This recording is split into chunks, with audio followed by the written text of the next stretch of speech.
So I think Marriott bamboozled me just a little bit with this one, but it turned out to be such a nice experience that I didn't even know it until after I'd left. I'll tell you all about it in this full resort review.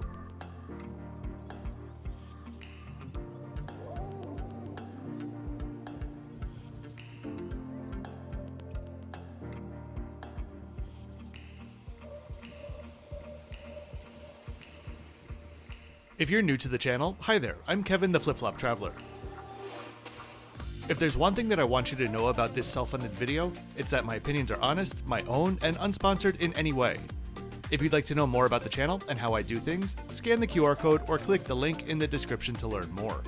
Have a look around the channel. There are hundreds of airline and hotel reviews to enjoy. This breath of fresh life MAI KHAO resort tour starts now.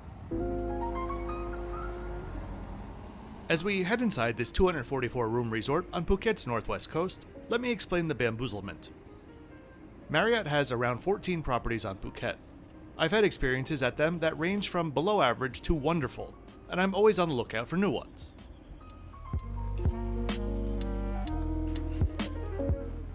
I had one night I needed to fill on Phuket, didn't want to splash out a ton of money, and wanted to be semi-close to the airport for an early flight the next day. When browsing the Marriott properties, I found this Le MERIDIEN MAI KHAO, which was labeled as a quote-unquote new hotel. Considering Marriott has like 40 brands, it surprised me that they built a second Le MERIDIEN on the same island, but either way, I love new hotels, so this was an easy choice. Just off of the reception area is Nook, which is the general store and cafe combo open throughout the day. I had my full experience there. As you'll hear, it was by and large fantastic. Then I started to write this script when I discovered that not only is this hotel not new, but it was built in 2011, and until last year when it closed for renovations, it was previously a Holiday Inn. I have nothing against Holiday Inns in general, but they're just not synonymous with beautiful beach resorts. I was genuinely shocked, partly because yes, it did in fact feel like a brand new resort. In retrospect, there are a couple small details that now make sense, which I'll tell you about. But not in a million years would I have known that this wasn't new had I not needed to make a video about it.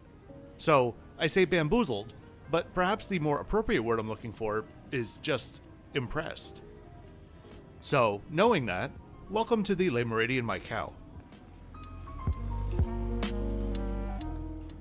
If you'd been here before when it was a Holiday Inn, you'll notice that the layout is exactly the same. Going back and looking at previous photos, the renovations were in large part related to the styling, finishes, and furniture. Service, from the very moment that I arrived, was frankly better than the majority of resorts that I've stayed at on the island. And I'm not saying this in a good service for a $120 resort kind of way. Overall, it was just actually impressive. Staff across the board were personable, conversational, natural, and there's a good amount of management presence as well. Before we head down and check out the core of the property, let's take a look at where we are. Phuket, the tourist mecca that it is on the west coast of Thailand in the Andaman Sea. The island is quite a bit larger than many people imagine, and travel times are not always the fastest, which is why sometimes I prefer to stay closer to the airport for short stays. The airport's around a 15-minute drive away. The main complaint about this part of the island is that it's a solid 30 to 60-minute drive away from many of the other attractions on the island. This is true at times, but for me, MAI KHAO is my favorite beach on the island, so it's worth the trade-off. If you'd seen my previous MAI KHAO review, we're just next door to that.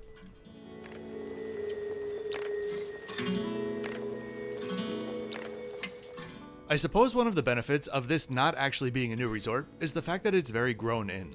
Lots of beautiful trees dot the property, and the attention to detail from the landscaping staff was fantastic. One note about room selection though. The rooms on the north side, especially closer to the lobby, have considerably more tree cover and shade on their balconies, compared to the rooms on the south side, which are just in full blazing sun exposure for most of the day. Personally, I'd much rather have my room in the shaded canopy, but something worth noting if you want to put in a request with the hotel. I've been to a few Le MERIDIENs in my time, but this is the first one on the channel. If I'm honest, I've never really been able to put my finger on what the Le MERIDIEN has been in the past. Upper end of midscale, lower end of upscale, however you want to put it. Le Méridien actually has its roots dug deeply with Air France of all things. The first location was opened by Air France directly in 1972 for flight crew accommodation in their major hub cities. The first one was the Hotel Méridien Paris, which we now know as the Le Méridien Étoile. The brand is meant to be design-focused with a European perspective, with a current 119 properties and 38 more on the way. In 2005, Starwood bought the brand, which was then acquired through the Mega Marriott deal in 2016. Closer to the beach area, we have the two primary pools. The first one is the children's pool with a separate play area and integrated slide. On the other side of that is the primary adult pool.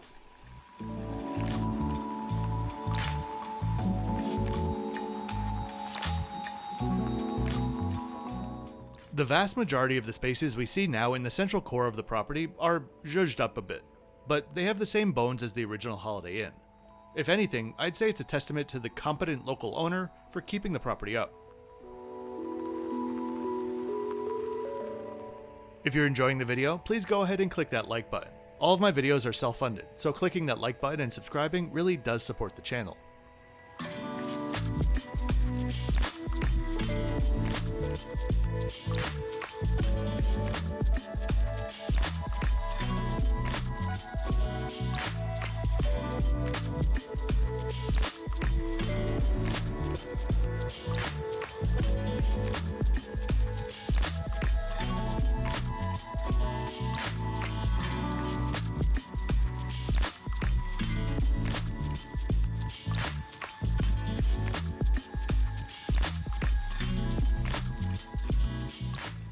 Many of the rooms here, though, are swim-out lagoon access rooms. There's also a handful of rooms and suites which are in the same format but have private pools, with varying degrees of privacy depending on which specific room you're assigned.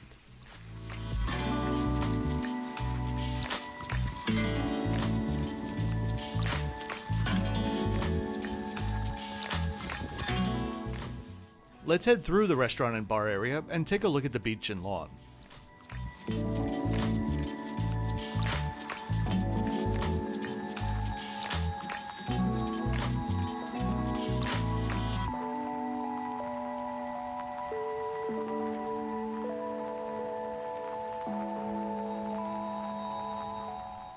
MAI KHAO area resorts are always set back from the beach itself. There will always be a lawn that separates the property from the sand. This area is part of the Sirinat National Park, and this separation is what makes it a bit magical to me. I'm a sucker for beachside pines, especially the ambient sound that they make on a breezy day. But I think the really special thing about that separation is once you do head over to the beach, you kind of feel like you stumbled into a different world.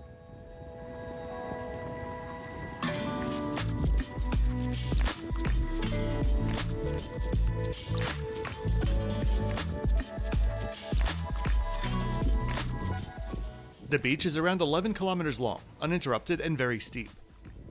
It's hard to get this on camera, but most of MAI KHAO has 3 levels. The lawns are around 8 feet higher than the lounging level, and then the water is a good 4 feet more below that. A great beach for swimming, but not necessarily for kids since the seafloor does slope off quite quickly.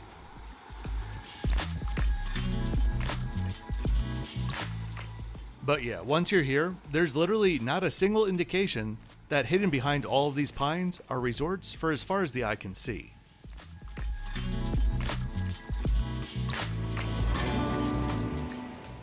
In the past few years, I've been to 181 hotels and resorts in South and Southeast Asia. It's the region that I know best, and I'm here to help if you need advice planning your vacation to one or all of these beautiful countries. Or maybe you just have a list of questions.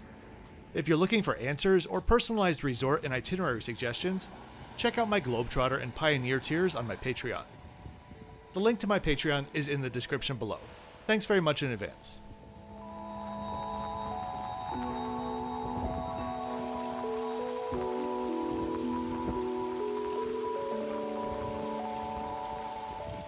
Okay, let's go ahead to my room. I booked a Garden View King room and was upgraded to a premium Cabana room a couple of days prior to arrival. Gold status with Marriott doesn't do much, but in low season in Southeast Asia, it is sometimes actually worth something.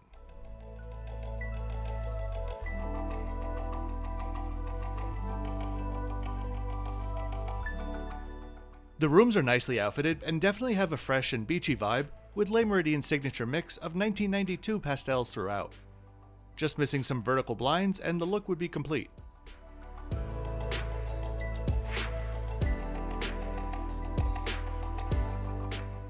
As we look around, I'll put up the extra bits.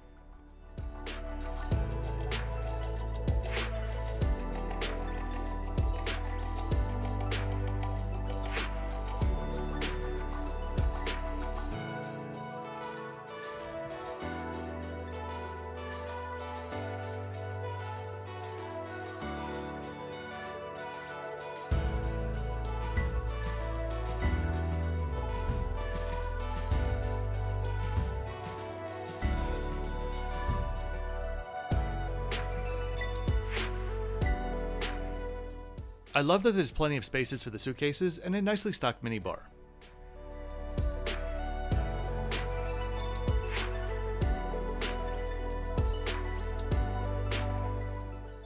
I'm not sure who Richard is, doesn't really sound like a particularly Parisian name, but I kept meeting him on this trip and his coffee is pretty decent.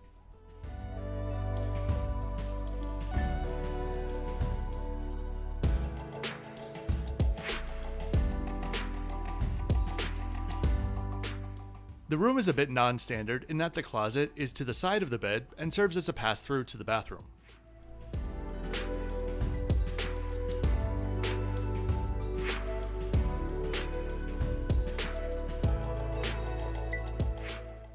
Then the bathroom itself is separated with the toilet on the left and the remainder on the right.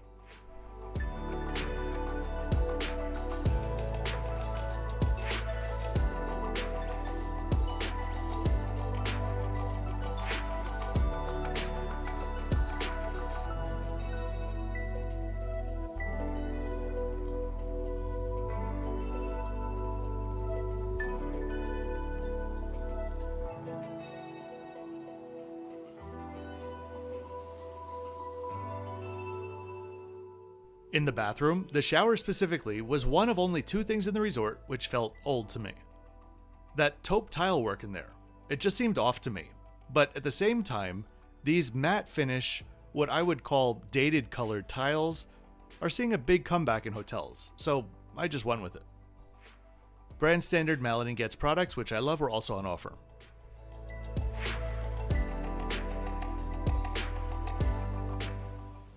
And now out to the terrace.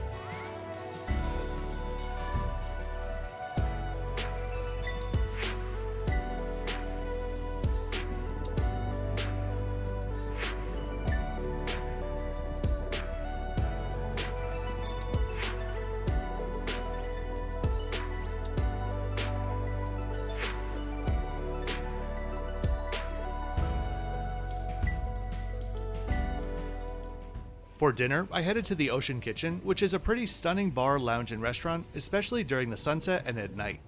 Far above what I would expect at a resort of this price, with great service to go along.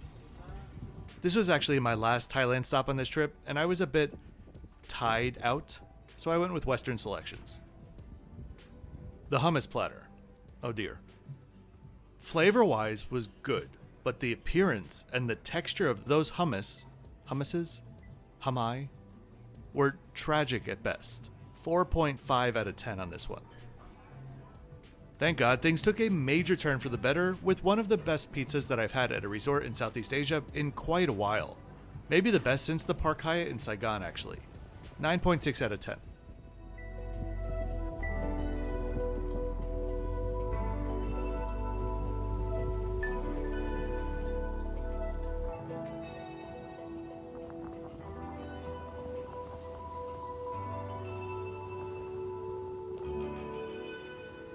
In the morning, I headed to the other on-site restaurant just next to the lobby area. This restaurant, on a whole, is the other thing that felt a bit dated to me. so in retrospect, it makes sense. But when I was there, it wasn't so far off that I questioned whether it was new or not. The selection was expansive, and the quality I think was very good for a resort of this price point. Staffing in this restaurant, though, was few and far in between, perhaps due to the early hour.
Overall, I think we're going to come in at a 105.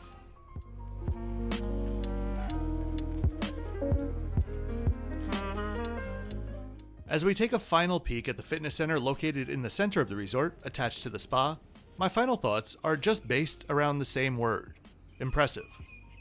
This resort and the Dusit Thani in Krabi, which I published a few weeks back, are the same price. The Dusit Thani is more about the grounds and the pools. This one is more about the design, the beach, and the food. But both, I'd say, are worthy spots to consider for the prices that they charge.